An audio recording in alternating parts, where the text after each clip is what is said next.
Assalomu alaykum hurmatli qarindoshlar, yaxshimisizlar? Bugun 2021 yil 21 mart, ya'ni Navro'z bayrami kuni. Mush munosabat bilan men qarindoshlarningki Navro'z bayramini muboraklayman. Bayram muborak. Bugungi sayfida men bundaq bir necha masala ustida to'xtalib o'taman. Oldi bilan Amerikaningki diplomatlari bilan Xitoyning diplomatlarininki 3-oyning 18-kuni va 19-kuni Alaskaning Anchoraj shahrida ilib berilgan söhbət haqqında to'xtalib o'tgandan keyin hozir Amerikada ko'tarilgan bir xil irqchilikqa qarshi to'lqin haqida ham qisqacha to'xtalib o'taman. 3-oyning 18-kuni Xitoyning siyosiy byuroning a'zosi tashqi ishlarga mas'ul mudiri Yang Jiechi bilan Xitoyning davlat ishlari komissari, tashqi ishlar ministri Wang Yi, Amerikaningki davlat ishlari katibi Antony Blinken bilan Amerikaning davlat bexatarlik maslahatchisi Jake Sullivan qatorliq bu bir jup kishilar Alaskaning Anchoraj shahrida Biden hukumati taxtga chiqqandan keyin Xitoy bilan Amerikaning o'rtasidagi munosabatni tanglashni maqsad qilgan tunji qatimliq suhbatni olib bordi. Albatta ilgari ular tor orqali ko'rishgan bo'lsa, ya'ni Zoom orqali ko'rishgan bo'lsa, ammo bu odam bilan odamning tunji qatim uchrashishi bo'ldi. Albatta har ikki tarafninki o'z oldiga davlatlarninki diplomatlari uchrashgan vaqtda o'zlarining davlatlarining manfaatiga vakillik qilgan maydonni ko'z qarashini o'tirib qo'ydi.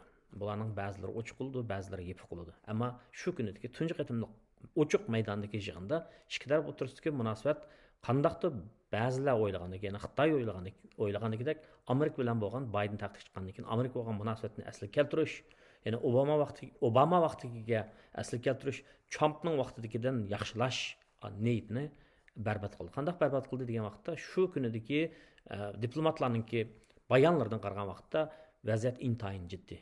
Hech kimga yo'l bermadi. Ya'ni oldi bilan Amerikaning davlat ishlari katibi Antony Blinken apandi o'zining Amerikaningki qimmat qarashlarini o'tirib qo'ydi, masalalarni o'tirib qo'ydi. Oldi bilan birinchi yo'lab Uyg'ur masalasini o'tirib qo'ydi. Buni nisbatan aytgan vaqtda Xitoy hukumati chichangchida buni butun dunyo ko'rdi.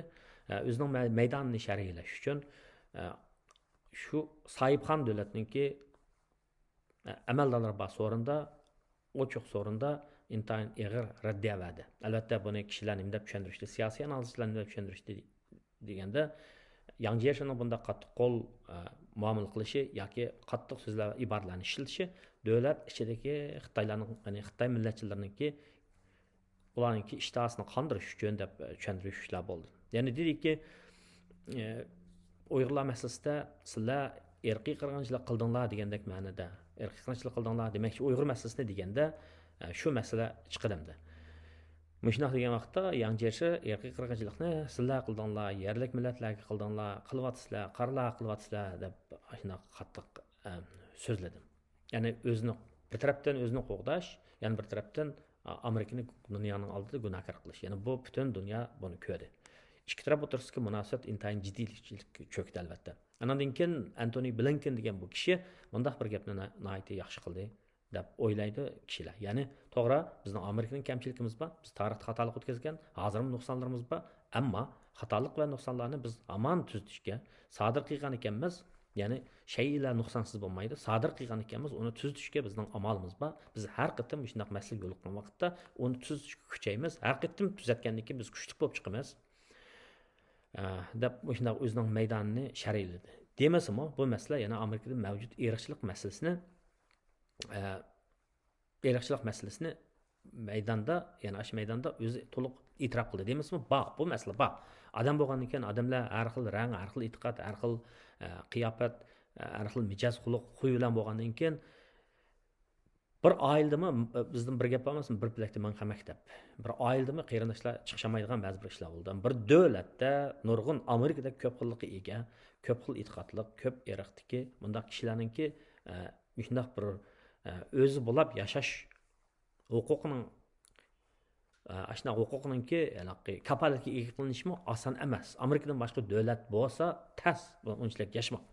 Hamda shu masalani, irqchilik masalasini ko'tarib Amerikaga hujum qilgan vaqtda Amerikaning diplomati o'zining Amerikada kamchiliklarning mavjudligini bo'yniga elish bilan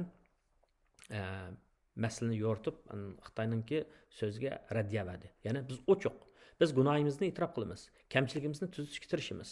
Biz har qitim yangi masalaga yo'liqsaq, yo'shilmaymiz deb. Bu orqali nima demoqchi desa, seningmi kamchiliging bor?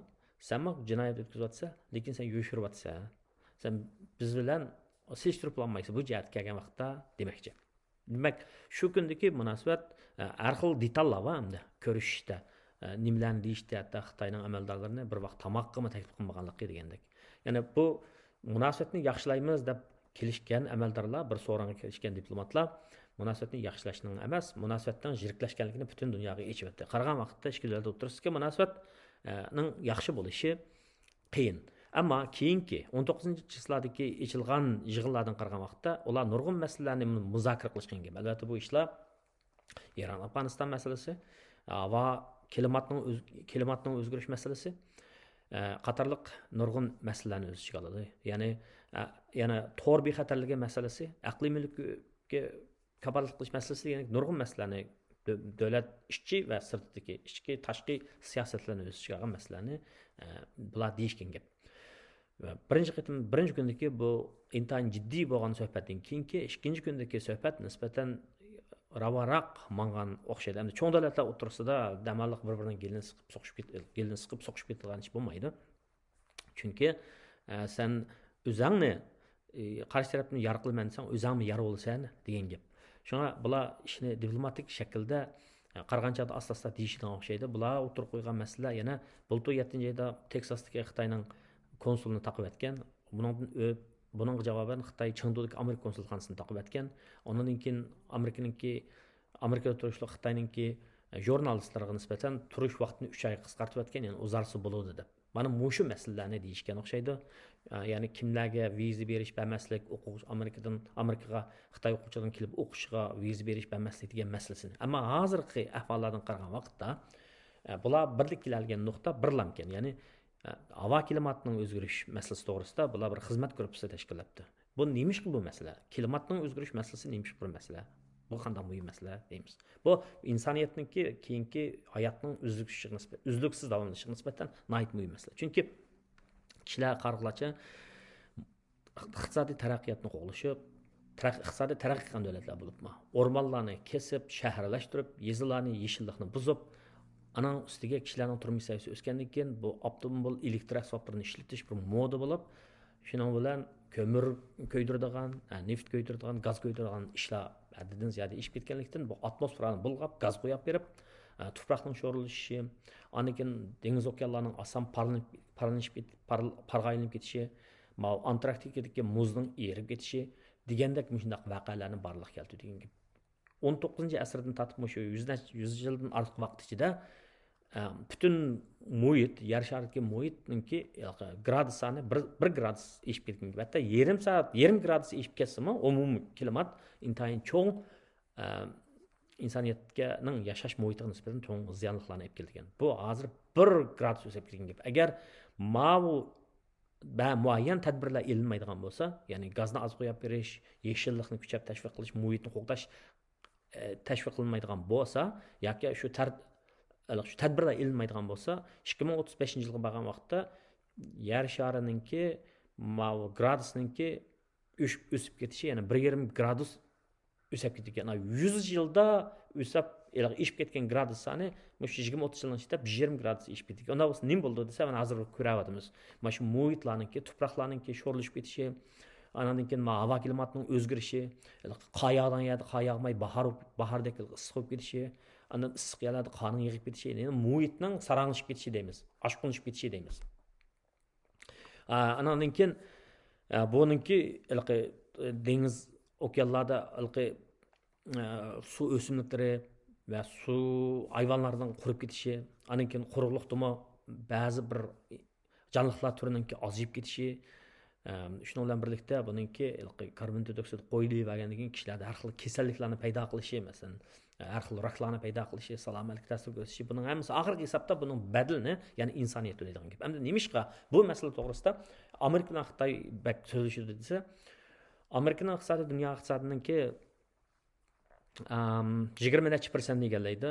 Ikkisidan Xitoy bilan ikkisiniki qo'shgan vaqtda dunyoda 200 dak davlat bor. Ikki davlatningki iqtisodiy bir yilda yaratgan boyligi dunyo iqtisodining 3dan 1'ini egallaydi. Yana bular iqtisodni qo'g'lashib, iqtisodiy taraqqiyotni qo'g'lashib, bular shu muhitni buzishda bularningki shu muhitning buzishib qo'shgan hassi jiqroq bo'lib ketayotgan gap. Shunday bo'lgandan keyin masala eng jiqyadan boshlab masalani o'nglash kerak. Shunday qilib, shunga bu ikki taraf mush to'g'risida intayin diqqat qilayotgan gap. Mana qaragan vaqtda mushu masalada ikki davlat mana birdan-bir kelishim bu qattiq yig'indan kelib chiqqan. Mush muhit masalasida birlikka kelgan nuqtasi bor. Ya'ni intersection deb qo'ydi. Birlikka kelgan bir yeri bor. Qolgan yerda, ya'ni mush muhit masalasida birlikka kelgan bilan boshqa yerda